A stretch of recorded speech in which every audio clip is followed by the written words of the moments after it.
Hi, இது ABP. நம்ம பார்க்குறது பார்த்திங்கன்னா RS-200ஓட ஒயரிங் கம்ப்ளைண்ட்டு. சரிங்களா?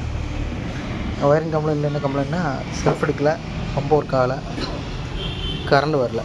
மூணுமே நானும் எல்லா ரிலேவும் மாற்றி போட்டும் வரல. அதுக்கப்புறம் ஈசி தான் வேறு போட்டு பார்க்கணுன்னு நினச்சேன். சரி, ஈசிக்கு வந்து சப்ளை வருதா அப்படின்னு நான் செக் பண்ணி பார்த்தேன். மல்டிமீட்டர் வச்சு ஈசிக்கு வந்து சப்ளை வரல. வராத காரணம் என்ன பார்த்திங்கன்னா, ஒயர் வந்து கட்டாயிருக்கு. இது நம்ம வந்து தெரியாது. நம்ம கொஞ்சம் நிறைய செக் பண்ணி தான் வந்து ஒயரிங் நம்ம பார்க்கணும். சரிங்களா? இங்கே கட்டாயிருக்கு, இங்கேயும் ஒன்று கட்டாயிருக்கு, ப்ளஸ் வந்து இங்கேயும் கட்டாயிருக்கு. நான் அடிஷ்னலாக சும்மா ஒயர் போட்டிருக்கேன் ஸ்டார்ட் பண்ணுறதுக்கோசரம். அதாவது இதே கலர் தான், இதே ஒயர் தான் இங்கேயும் கட்டாயிருக்கு.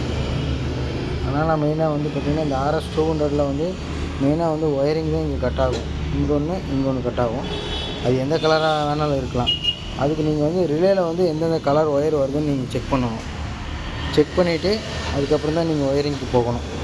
ஆனால் இது எல்லா கண்ட்ரோலுமே வந்து பார்த்திங்கன்னா ஈசிக்கு தான் வரும்.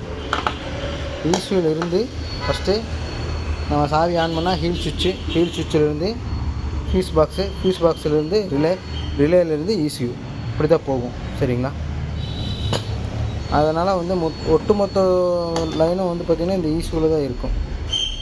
அதனால் வந்து நீங்கள் மல்டிமீட்டரை வச்சு கொஞ்சம் தரவாக செக் பண்ணிங்கன்னா மட்டும்தான் இந்த கம்ப்ளைண்ட்லாம் கொஞ்சம் தெரிஞ்சுக்க முடியும். அதனால தான் வந்து உங்களுக்கு இந்த வீடியோ போட்டிருக்கேன். சப்போஸ் இந்த கம்ப்ளைண்ட் உங்களுக்கும் வந்திருக்கலாம், உங்களுக்கு ஈஸியாக வந்து இந்த கம்ப்ளைண்ட் அட்டன் பண்ணிக்கலாம். இந்த வீடியோ வந்து பார்த்திங்கன்னா உங்களுக்கு யூஸ்ஃபுல்லாக இருக்கும்னு நினைக்கிறேன். சரிங்களா? ஓகே, பாய்.